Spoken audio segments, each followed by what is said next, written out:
الاهلي والزمالك، لان كان ماتش الاهلي ب 10 دقايق كنت موجود في النادي وسط الاعضاء. غضبان غضبان، زعلان زعلان، انا والمجلس كله، احنا من الجمهور اصلا.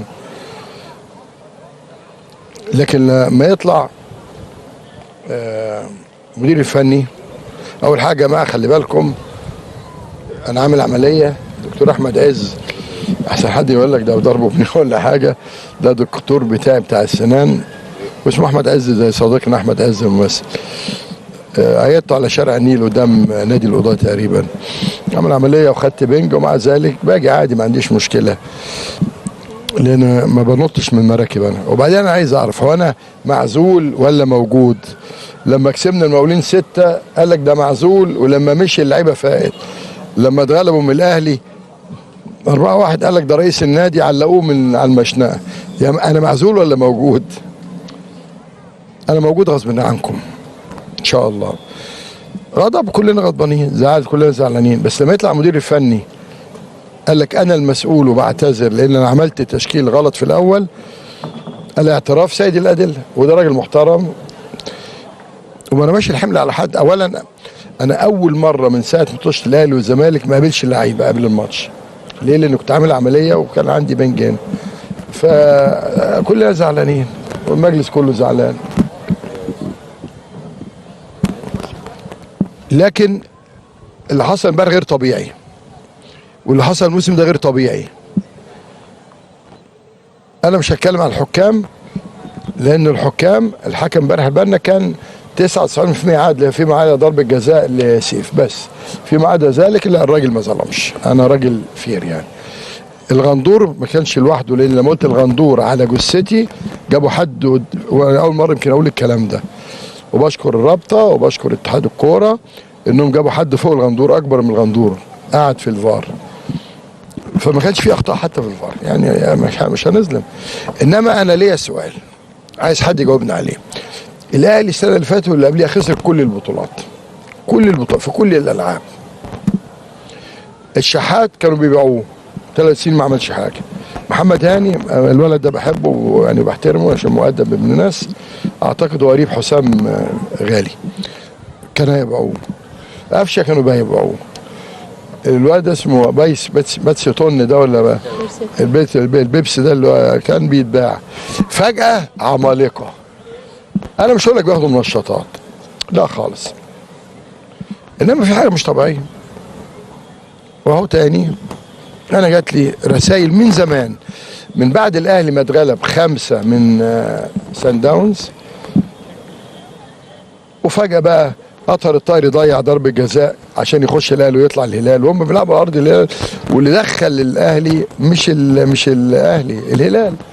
وبعدين ماتش الرجاء، رئيس النادي ونائب رئيس النادي اتخانقوا مع بعض يستقيلوا، و4 لعيبه مدغدغين. وبعدين ماتش الترجي من غير جمهور، الجمهور ضرب بعض، و6 لعيبه مصابين، وهكذا كذا كذا يعني. تمام، في حاجه مش طبيعيه. فانا واحد من الفيوم اهو بعت لي الرساله دي. طبعا فيهم بلد جميله ومحترمه، انا اشتغلت فيها وكيل اول نيابه، وكنت سنتين 80 81 من اجمل الايام اللي انا عشتها في حياتي. زي اسكندريه انا اشتغلت فيها وكيل نيابه، زي الاسماعيليه، زي اسيوط. الفيوم دي كانت مرحله بعد اسيوط وبعد سوهاج او قبل سوهاج. ادي تمام. نجيب كده، ده واحد بعت لي الرساله دي بقاله كل ماتش الاهلي مش بيكسب الزمالك بس، من ساعه هزيمه سان داونز الاهلي ما خسرش ولا ماتش ولا خسر ولا بطوله اي لعبه.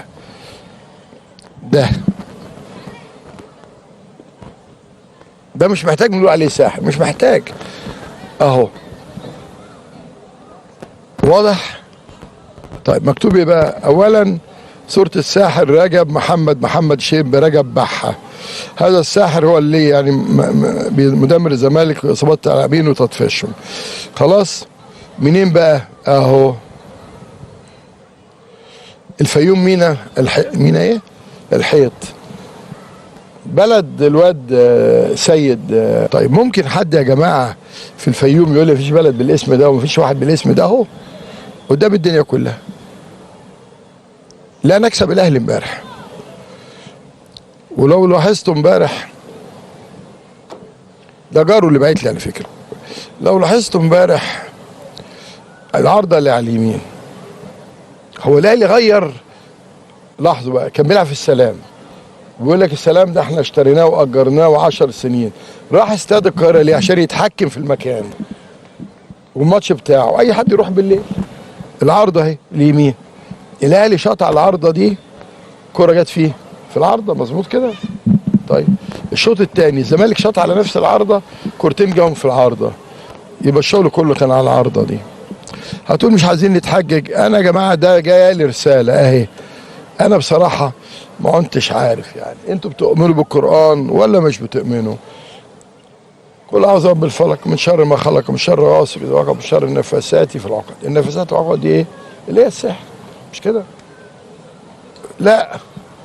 طب مساعد حفيظ والواد اللي اسمه اللي كان بيذيع في قناه الاهلي ده، ما اعرفش اسمه ايه الطويل، اللي قال لك يا جماعه السحر ما هو موجود في القران، في حاجه معموله للاهلي. هو انتوا لما تتعثروا يبقى في سحر، لما تركبوا من غير مناسبه يبقى احنا ما فيش سحر. فانا عايز اقول للجمهور المحترم، انا حذرت قبل الماتش ده من الاحباط اللي هيجيبوه لعيبتكم. بقى لنا 3 اسابيع بنتكلم عن سيدنا الامام امام عاشور، اللي احنا هنعمل له امام هنا، هنعمل له ضريح. مين امام عاشور؟ حذرتكم، قلت لكم تحبطوا اللعيبه بتاعتكم لما بقى لكم اسبوعين 3، بدل ما نتكلم عن شيكابالا وعن زيزو وعن فتوح وعن محمد صبحي وعن اللعيبه دي، عمالين نتكلم عنه. انت بتلعب امبارح من غير مين؟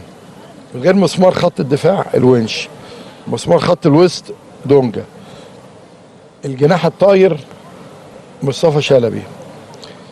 ده محمد صبحي؟ لا.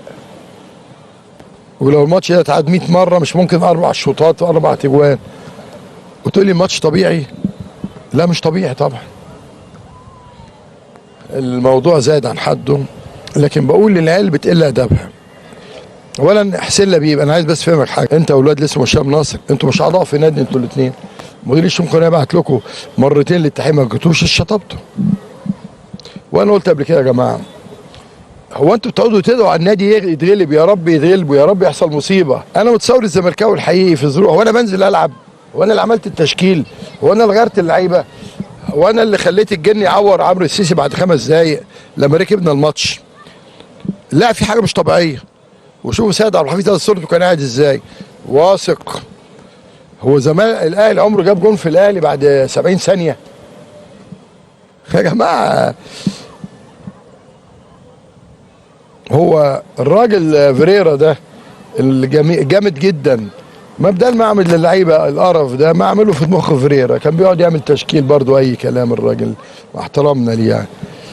هو ده سيريو؟ الراجل طلع قال لك انا غلط. ده راجل مدرب عالمي قد كولر، احترامنا لكولر طبعا مدرب كويس يعني، انما اللعيبه كانت هتتباع ومن غير مناسبه بقوا وحوش.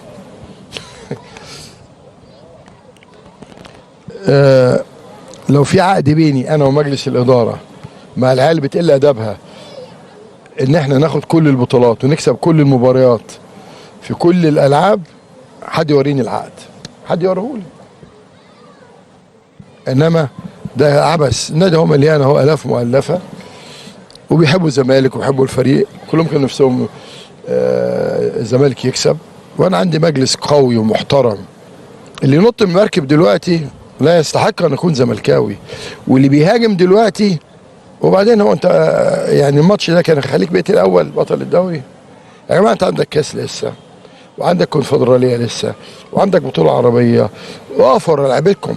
وانا معجب بالجمهور اللي حضر امبارح الماتش، قعدوا يشجعوا لغايه اخر دقيقه. وبعدين انت 3 وكورتين في العارضه، يعني كنت اتعادلت، لو زدت شويه كنت كسبت. انما خلاص هنعمل ايه؟ انا لاعب الجن الازرق، انما الجن الاحمر ما اقدرش العبه لانه جن في الاخر. اللي بيصد كور دون هو باحترامي للولد الشناوي صد ما صدش، انما في حد بديل بيصد، وده حصل مع الزمالك في الشوط الاولاني. نفس العارضه. ونفس العارضه فين؟ الناحيه مش برضه الناحيه اليمين ولا الناحيه الشمال؟ الناحيه اليمين. مش في العارضه اليمين كده ولا جه في الشمال؟ كل الكور اتصدت في العارضه اليمين من الناحيه اليمين. برافو عليك يا سيد. ولو الراجل اسمه ده غلط او مفيش حد بالاسم ده، عايز حد يطلع يكذبني. هتقول بقى احنا بين الشماعه. لا، ما عنديش شماعه. نمره واحد الراجل اخطا في التشكيل وهو قال. نمره اتنين في لعيبه ما كانتش في حالتها. نمره ثلاثه في لعيبه مش هتبقى موجوده. نمره اربعه ايا كان وجهه نظر الراجل هيقول مش عايز لعيبه، عايز لعيبه. احنا عندنا ناس يقولوا احنا محتاجين ايه فين وليه. فريقه عنده كاس مهم جدا، عنده بطوله عربيه مهمه جدا، الجائزه 6 مليون دولار، واحنا عمالين طالع ميتين اهلنا عشان بندبر 1.5 مليون بتوع اشكبال عشان القيد اللي هيتوقف اول ما يدفعهم خلاص. طب مين بقى الفلوس ما راحتش ليه؟ عشان ممدوح عباس حاجز. طب احنا مش عارفين نجيب لعيبه ليه؟ عشان ممدوح عباس حاجز. بدل ما مسكين فيا انا، قولوا لهم خلي عندكم دم تاني، خلي عندكم دم. ده هشام نصر قال كلمه منتهى الخطوره. ممدوح عباس وعدني لو نزلت الانتخابات ونجحت اشيل حجز. طب ده اسمه كلام يا جماعه؟ ده اسمه كلام؟ دي عصابه. وعايز اقول لعيال بتقول ده بقى كل عيل، هم حوالي 10 12 واحد، بلاغ على النيابه واعمل لك حظر عشان الرساله ما تعرفش تسحبها تاني، وعلى النيابه. وبروح اقول للنيابه بقى انك قليل ادب وما تربيتش. وبعدين لما بدخل هم 10 12 بالكتير، لما بدخل عليهم بلاقيهم عيال صغيره، بلاقيهم عيال بنكله، بلاقيهم عيال ما استعناش اشتغلوا فراشين عندي في مكتبي. انما دي عيال طالعه جديده بتقبض. اما بقى الواد اسمه احمد على الواد زفت الثاني على الثالث على الرابع، لما تجيلكوا الفرصه تديروا مؤسسه زي دي تمام ابقوا تعالوا، بس انتوا مش اعضاء في النادي. مع احترامي للجماهير تاني، مش 100 ولا 200 ولا 300 واحد ولا 500 ولا 1000 واحد هيركبوا مجلس اداره مشوه يمين وشمال. والسؤال الاخير، انا معزول ولا رئيس نادي؟ انا معزول، بس ماتش المقاولين قلته لما مشي العيال فكت. انا رئيس نادي لما بيتغلبوا. تاني عندي مجلس اداره محترم والناس بتفرز، اللي بينط بينط. واسوأ شيء انك تنط من المركب فاكرها هتغرق. عمر الزمالك مركبه ما يغرق. جمهور يا محترم، ده اسوريو اللي احنا طلعناه السما هو فعلا يستحق. بقاله 5 6 ماتشات بيفوز. ايه يعني ماتش صحيح بطوله خاصه، بس انا حاسس ما حدش هاجمه. الراجل تاني قال لك اللي عايز يهاجمني هاجمني انا، عشان انا اللي عملت التشكيل وغلط. لا احنا مش عايزينك، احنا بنقبض عشان اللي اسمه مرتضى منصور وولاده امير بقاله 15 يوم سايب النادي في مراسي. لما امير المليونير، اقسم بالله العظيم وحياه المصحف امير اغنى مني انا. بياخد عموله وسمسره امير اللي بيدفع من جيبه، والنادي عارف بيدفع من جيبه. احمد ياركوا يبقى معاكم زي احمد عنده. وعايز الكلب يقول لي ياخد عموله وسمسره، الكلب اللي بيقول كده يعمل. انا بقول لك روح اعمل بلاغ ضدنا في النيابه، روح اعمل عشان احبسك. اتفضل. احنا ناخد عموله وسمسره. طب انا اتبرع ب 30 مليون جنيه ليه؟ يعني اخد عموله مليون واتبرع ب 30؟ ده انا بهبل. طب لما يجي لي 151 مليون واتبرع بيهم هديه ليا انا، طب على الاقل كنت سمسرت 50 من بتوعي، ما كانوا بتوع الراجل بتوعه هو. بلاش قله ادب، بلاش سفاله وتطاول، ولا هفسيك في قلب حتتك. خلي بالك في قلب مكانك. انت نضفت بعد ما الراجل خدك عنده واداك قرشين، انت نسيت يالا شبشب الزنوبه يالا؟ واحمد طه لما فضحك لم نفسك، بحذرك لم نفسك. وبعدين بعد ما نفوق بس من اللي عندنا، بس هسمع الناس الرسائل انت بعتها لي. يا اعظم رئيس في التاريخ، والنبي عايز اعمل كذا، والنبي فلان الفلاني. ايه الابتزاز اللي احنا عايشين فيه ده؟ انت مين يالا اصلا؟ انت عيل خاين وهربان وهربت انت كمان. بتكلم عننا احنا؟ ننوس عينه وننوس عين امه؟ ولا انت منين يالا بقى؟ منين؟ ولا لم نفسك، بحذرك لم نفسك، وانت اللي جبته لنفسك. انا عمري يا ابني ما بضرب حد، بس عندي انصار بالملايين اتحملهم. انما بتعمل شعرك كده والجاكيت والبتاع وتقعد تترقص مش عاجبك حد، تخيبه انت وغيرك طبعا. يعني بيقول لك ابنك جبته يلعب كوره في الزمالك، غالب سلطان قال لك لا يصلح، روح وديه مركز شباب.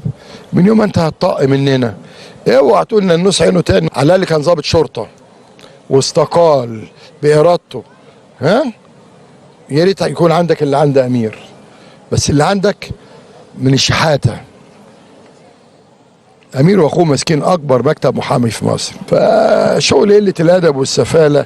طبعا عندي جماهير الزمالك بالملايين، انا عمال يجي لي رسائل محترمه تمام، انما الصفحتين المأجورين معروفين. كل ده هيتقفل، كل ده هيتقفل. الزمالك محتاج في الوقت ده اللي ده. مش عايزك تدعمني، مالكش دعوه بيا انا يا عم، انا معزول، هتدعمني وانا معزول؟ هتدعم واحد معزول؟ خليك في اللي انت فيه، فريقك دعم اللعيبه، اوعى تحبطهم. عندك 3 بطولات اهم. انت عارف الدوري ده بتاخد كام مكافأة؟ مليون جنيه. مليون جنيه والله. انت عارف البطولة العربية 6 مليون. عارف الكونفدرالية الجديدة دي 4 مليون دولار. فبلاش. وبعدين هو ماتش بتاع الزمالك والاهلي او الاهلي والزمالك، وانت مش مغلوب 3-0 في الدور الاولاني؟ اللي بيقول لك ايه من ساعه الخطيب ما جه معلم عليا، معلم عليا في ايه؟ قصدك من ساعه بحه ما جه معلم عليا؟ طب وانا يا جماعه وقت ناس بيقول لك ما تشوف حد اللي رجب بحه ده، اجيب مين؟ انا ماليش في الكلام ده، عشان ده نهايته سودة، نهايته حرق جثث، يعني جثث بتحرق في الاخر. تمام؟ معلم عليا في 8 سنتين واخده رايح جاي، من 2017 واخده رايح جاي. تمام؟ انا اقف ضد البني ادم وانا ولاعيبتي وجهاز فني، بس انا هعمل ايه هعمل ايه قدام ايوه قدام جن؟ واللي مش مصدق ان في جن، ال4 لعيبه دول كانوا بيبيعوهم، والله بيبيعوهم.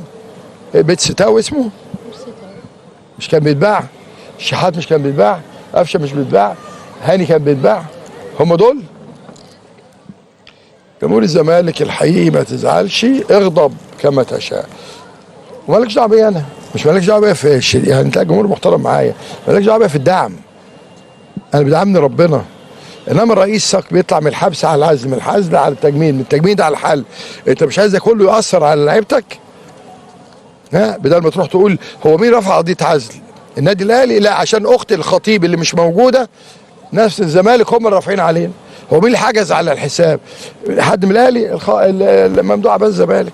بشكر الجمهور المحترم، اقفوا ورا فريقكم ان شاء الله خير، وبندعم الفريق، بندعم الجهاز، واقفين وراهم، وربنا يوفقهم. عندنا ماتش فاركو يوم الاحد على ما اعتقد.